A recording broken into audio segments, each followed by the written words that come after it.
கடல் மாசுபாடு, கடல் வாழ் உயிரின பாதுகாப்பு மற்றும் நடனம் குறித்த விழிப்புணர்வை ஏற்படுத்தும் வகையில் ராமேஸ்வரம் கடலில் 20 அடி ஆழத்தில் விழிப்புணர்வு நடனம் மேற்கொண்ட சிறுமி மற்றும் சிறுவர் வீடியோ வெளியிட்டுள்ளனர். உலக நடன தினம் ஆண்டுதோறும் ஏப்ரல் 29ஆம் தேதி கொண்டாடப்பட்டு வருகின்றது.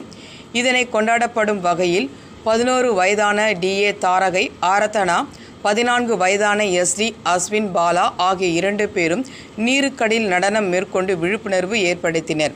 இது குறித்து அவர்கள் கூறும்போது, நடனம் குறித்த விழிப்புணர்வை ஏற்படுத்தவும், நடன நடவடிக்கைகளில் பங்கேற்பதை ஊக்குவிக்கவும், கல்வி முறைகளில் அதன் ஒருங்கிணைப்பை ஊக்குவிக்கவும் இந்த விழிப்புணர்வு ஏற்படுத்தப்பட்டது என்றும், மேலும் கடல் மாசுபாடு, கடல் வாழ் உயிரின பாதுகாப்பு மற்றும் நடனம் குறித்த விழிப்புணர்வை ஏற்படுத்தும் வகையில் ராமேஸ்வரம் கடலில் 20 அடி ஆழத்தில் விழிப்புணர்வு நடனம்.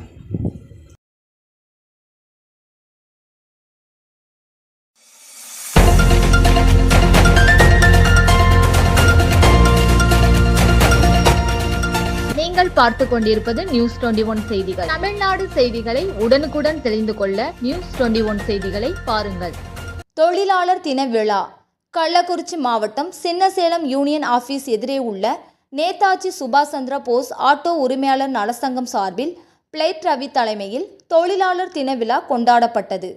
பூஜை செய்து சங்கக்கொடி ஏற்றி இனிப்புகள் வழங்கினார்கள்.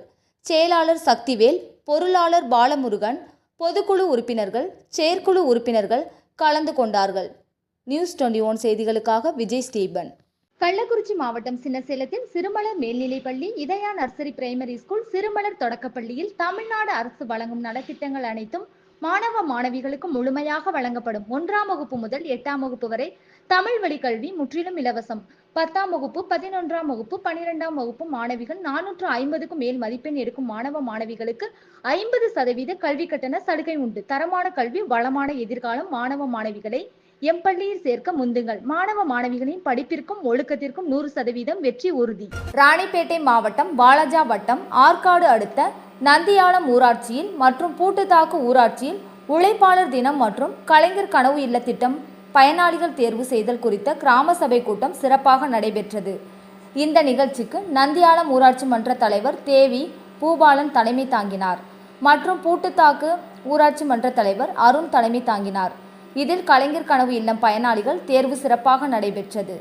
இதில் ஊராட்சி மன்ற துணைத் தலைவர் சத்யபிரியா சத்யமூர்த்தி, வட்டார வளர்ச்சி அலுவலர் சரவணன், வட்டார வளர்ச்சி அலுவலர் வெங்கடேசன், ஊராட்சி மன்ற உறுப்பினர்கள் சரஸ்வதி, சிவக்குமார், ராஜ்குமார், ஆறுமுகம், மகேஸ்வரி ரவி, துரை, ஜரினா, அப்துல் அகிம், தனலட்சுமி மணி, அமுதா ரவிவிஸ், ஜெகநாதன், ஜெயந்தி செந்தில்குமார், ஹமீம் நாசிர் ஆகியோர் கலந்து கொண்டு சிறப்பித்தனர். ராசிபுரம் மது போதையில் பெற்றோரை அடித்து துன்புறுத்திய அண்ணனை அடித்து கொண்டு நடுரோட்டில் தூக்கி வீசிய தம்பி.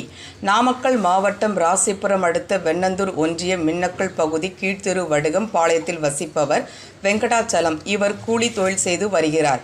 இவரது மனைவி சின்னம்மாள். இவர்களுக்கு ஜெகநாதன் வயது 45 மற்றும் ரங்கநாதன் வயது 38 என்ற 2 மகன்கள் உள்ளனர். இவரது மகன் ஜெகநாதன் அதே பகுதியில் கூலி வேலை செய்து வருகிறார். அவரது தம்பி ரங்கநாதன் வெண்ணந்தூர் பகுதியில் கேபிள் ஆபரேட்டராக பணியாற்றி வருகிறார். கூலி தொழில் செய்து வந்த ஜெகநாதன் கடந்த சில மாதங்களாக குடிபோதையில் தனது பெற்றோர்களை அடித்து துன்புறுத்தி வந்ததாக கூறப்படுகிறது.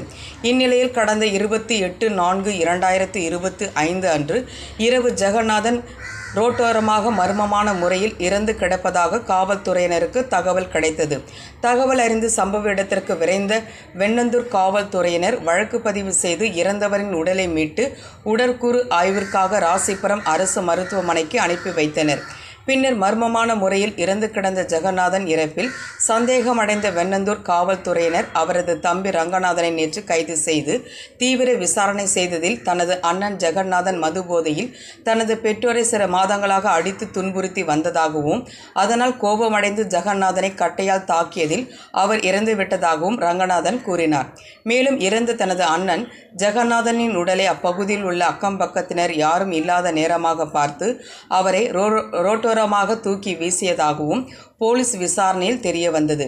உடன் பிறந்த சகோதரனையே கொன்று தூக்கி வீசிய சம்பவம் அப்பகுதி மக்களிடையே பெரும் பரபரப்பை ஏற்படுத்தியது. நியூஸ் 21 செய்திகளுக்காக நாமக்கல் மாவட்ட செய்தியாளர் சீனிவாசன். கோட்டாட்சியர் கூட்டம் நடத்துவது ஏன்? பேச வாய்ப்பு தரவில்லை. வெளிநடப்பு செய்த நுகர்வோர் பாதுகாப்பு சங்கத்தினர். கடலூர் மாவட்டம் மற்றும் கோட்ட அளவில் செயல்பட்டு வரும் நுகர்வோர் குழுக்களின் கூட்டம் கடலூர் வருவாய் கோட்டாட்சியர் அலுவலகத்தில் கோட்டாட்சியர் அபிநயா தலைமையில் நடைபெற்றது. இந்த கூட்டத்தில் நுகர்வோர் சங்கங்களை சேர்ந்த பலர் கலந்து கொள்ள வந்திருந்த நிலையில் கூட்டம் 2 மணி நேரம் தாமதமாகவே துவங்கியதாகவும் கூட்டத்தில் யாருக்கும் பேச வாய்ப்பு அளிக்கவில்லை. மேலும் உரிய மரியாதை அளிக்காமல் 5 நிமிடத்தில் கூட்டத்தை முடித்துவிட்டதாகவும் நுகர்வோர் பாதுகாப்பு சங்கத்தினர் குற்றம் சாட்டினர். தொடர்ந்து மக்கள் பிரச்சினைகள் தொடர்பாக பேசாமல் இருப்பதற்கு எதற்கு இந்த கூட்டம் என்றும் அவர்கள் கேள்வி எழுப்பினர். நியூஸ் 21 செய்திகளுக்காக கடலூர் செய்தியாளர் முருகானந்தம். பழனியில் தாய் மகன் இருவர் தற்கொலை. தற்கொலைக்கான காரணம் குறித்து போலீசார் தீவிர விசாரணை. திண்டுக்கல் மாவட்டம் பழனி 25 வார்டு சௌமி நாராயண தெருவைச் சேர்ந்த விஜயா, வயது 65. இவருடைய கணவன் 15 ஆண்டுகளுக்கு முன் இறந்துவிட்டார். இவருக்கு 2 மகன்கள் உள்ளனர். மூத்த மகன் மனநிலை சரியில்லாத நிலையில் காப்பகத்தில் பராமரிப்பில் உள்ளார். இளைய மகன் பிரபுவும் கடந்த சில நாட்களாக மனநிலை பாதிக்கப்பட்டு மன உளைச்சலில் இருந்ததாகவும் கூறப்படுகிறது. மேலும் தாய் விஜயா குடும்பத்தை எண்ணியும் மேலும் மகனுக்கு திருமணமாகாத நிலையில் மனவேதனையுடன் இருந்து வந்த நிலையில் நேற்று விஜயா மகன் பிரபு ஆகிய இருவரும் அளவுக்கு அதிகமாக மாத்திரை சாப்பிட்டு தற்கொலை செய்து கொண்டனர். எனவே அக்கம் பக்கத்தினர் வீட்டு கதவி திறக்கப்படாத நிலையில் சந்தேகம் அடைந்த பக்கத்து வீட்டார்கள் பழனி நகர காவல்துறையினருக்கு தகவல் தெரிவித்தனர். தகவலை அறிந்து வந்த ஆய்வாளர் மணிமாறன், சார்பு ஆய்வாளர் விஜய் ஆகியோர் வீட்டின் கதவை உடைத்து பார்த்தபோது இறந்த நிலையில் உள்ளதை அடுத்து தனியார் ஆம்புலன்ஸ் மூலம் பழனி அரசு மருத்துவமனைக்கு பிரேத பரிசோதனைக்காக அனுப்பி வைத்தனர். எதற்காக தற்கொலை செய்து கொண்டார்கள் அல்லது வேறேனும் காரணமா என நகர போலீசார் விசாரணை மேற்கொண்டு வருகின்றனர். பழனியில் தாய் மகன் இருவர் தற்கொலை செய்து கொண்ட சம்பவம் அப்பகுதியில் சோகத்தை ஏற்படுத்தியுள்ளது. 2 வேன் நேருக்கு நேர் மோதி கோர விபத்து. கன்னியாகுமரி மாவட்டம் மார்த்தாண்டம் விரிகோடு பகுதியை சார்ந்த 15 நபர்களுடன் நாகர்கோவிலுக்கு சென்ற வேனும் குளித்துறை பகுதியை சார்ந்த 10 பேர் கொண்ட ஜெண்டை மேள கலைஞர்களை ஏற்றி தூத்துக்குடியில் திருமண நிகழ்ச்சி முடிந்து திரும்பி வந்த வேனும் நாகர்கோவில் திருவனந்தபுரம் தேசிய நெடுஞ்சாலை தக்கலை அடுத்த குமாரகோவில் விலக்கில் நேருக்கு நேர் மோதி விபத்துக்குள்ளானது. இதில் 15 பேர் காயமடைந்து சிகிச்சை எடுத்தனர். 5 பேர் படுகாயமடைந்து ஆசாரிப்பள்ளம் மருத்துவக் கல்லூரி மருத்துவமனையில் அனுமதிக்கப்பட்டுள்ளனர். இச்சம்பவம் பெரும் பரபரப்பை ஏற்படுத்தியது. விபத்து தொடர்பாக போலீசார் விசாரணை நடத்தி வருகின்றனர். நியூஸ் 21 செய்திகளுக்காக சகாயராஜன்.